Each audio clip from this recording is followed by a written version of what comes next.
So today, 7 things from the 1980s that were built to outlive you, and the real reason each one went away. And stay with me, because one of them never died at all. It beat the system, and it is probably sitting in your kitchen right now. That one's last. First, that wrench. Number 1. The Craftsman wrench. Drop-forged American steel, with a promise stamped into it that sounds impossible today. If it ever breaks, for any reason, for as long as you live, walk into Sears and they hand you a new one. No receipt, no questions. Your father tested it. Everybody's father tested it. Men inherited these tools from their fathers and fully expected to hand them to their sons because the warranty wasn't marketing. It was a dare. Here's what killed it. That guarantee only works if you build a wrench that almost never breaks, and building that costs money.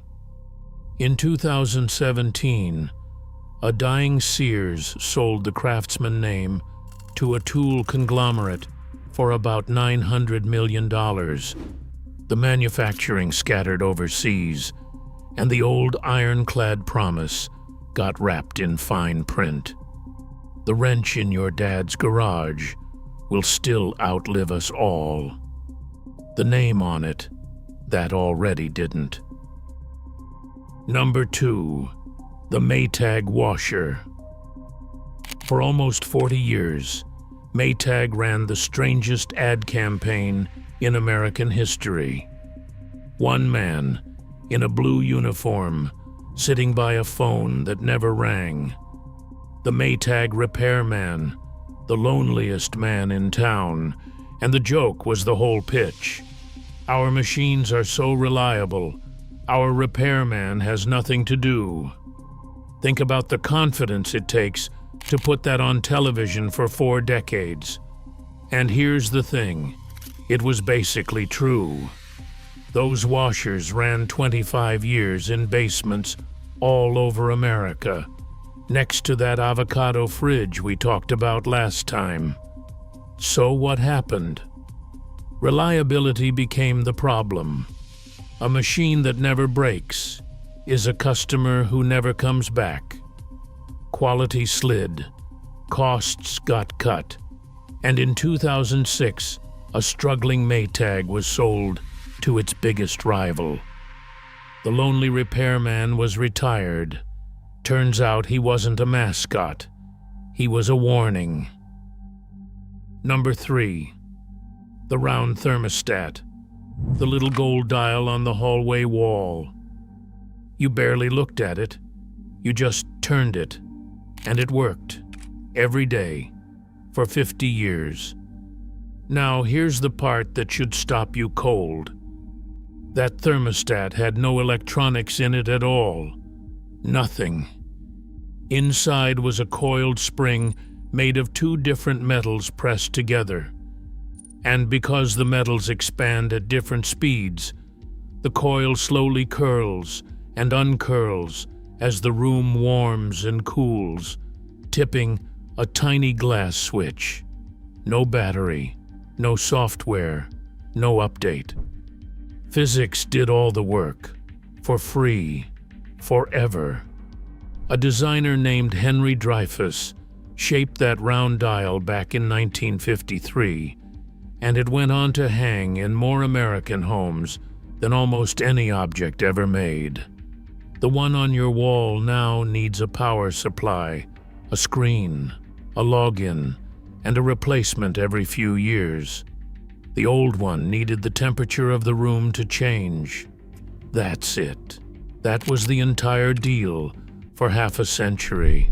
And I'm not exaggerating. Go look inside one. There's nothing in there. Number 4. The Schwinn bicycle. Your first taste of freedom, and it weighed as much as you did. Schwinns were welded from heavy steel in a Chicago factory, and they were built like bridges, because they had to survive something no product survives anymore. Hand-me-downs. A Schwinn was expected to serve 2, 3, 4 kids in a row, crashed, repainted, and passed along. The company went bankrupt in 1992. The factory work went overseas, and today the name Schwinn is a sticker applied to ordinary bikes on a big box rack. The name survived. The bicycle didn't. And that's a pattern now, isn't it? The wrench, the washer, the bike. The names are all still for sale. The promises underneath them are what died. Hold that thought, because the last item on this list is the one thing the pattern couldn't kill. Number 5. The Singer sewing machine. In the corner of your grandmother's room, a black and gold machine that hummed like it meant business. Inside it, every single gear was cut from metal. That's the whole secret. Singers from the 1950s, even treadle machines from the 1920s with no motor at all, still sew perfectly today. And repair shops will tell you they see 100-year-old singers more often than 10-year-old anything. 2 things killed it. New machines swapped those metal gears for plastic ones that strip and crack, and cheap clothing made the machine itself feel pointless. Why mend a shirt when a new one costs less than the thread? Your grandmother didn't sew because it was quaint. She sewed because clothes were worth fixing. The machine outlived the whole idea. Odds are it's still in a closet somewhere right now, oiled and ready, waiting on a world that quit on it. Number 6. The Sunbeam toaster. This one sounds small until you use one. In 1949, Sunbeam built a toaster with no lever. You set the bread on the rails, and the machine takes it, lowers it by itself, watches the surface of the bread with a heat sensor, and raises it when the toast, not a timer, the toast, is actually done. People who own one today say it makes better toast than anything you can buy new, and collectors pay hundreds of dollars for a 70-year-old kitchen appliance.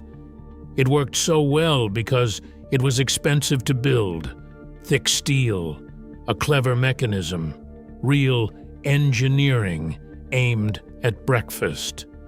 Decade by decade, every one of those parts got value engineered away until a toaster became a $5 wire cage you replace without thinking. Nobody forgot how to build it. Somebody in a meeting decided you'd rather pay $5 6 times than $30 once. And here's the uncomfortable part. They were probably right about us.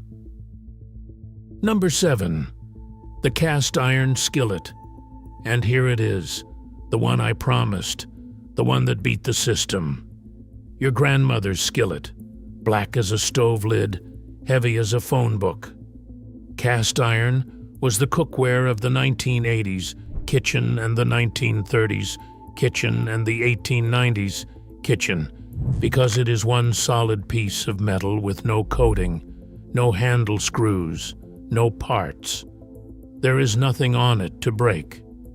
Then the space-age non-stick pan arrived and was supposed to bury it. You remember those pans, scratched in a year, flaking in 2 in the trash by 3. Meanwhile, the skillet just sat there. And here's the engineering joke of the whole century. It actually improves with use, because every meal bakes another whisper-thin layer of seasoning into the surface. It is the only product on this list that gets better, the longer you refuse to replace it. And the same family foundry in Tennessee that was pouring them in the 1890s is still pouring them today, the same way. Everything else on this list died of good engineering. The skillet is proof. It didn't have to. So there it is, and say it plainly. Nothing on this list failed. The wrench did not fail. The washer did not fail. The thermostat physically could not fail. They were retired because lasting is bad business, and the proof is the one survivor. The skillet lived because there was never a way to make it worse and charge you again. Your grandparents were not richer than us. Most of them had far less. They just lived in a time when a company's proudest boast was that you would never need another one. That world did not fade away. It was traded away, one product at a time, and nobody asked us.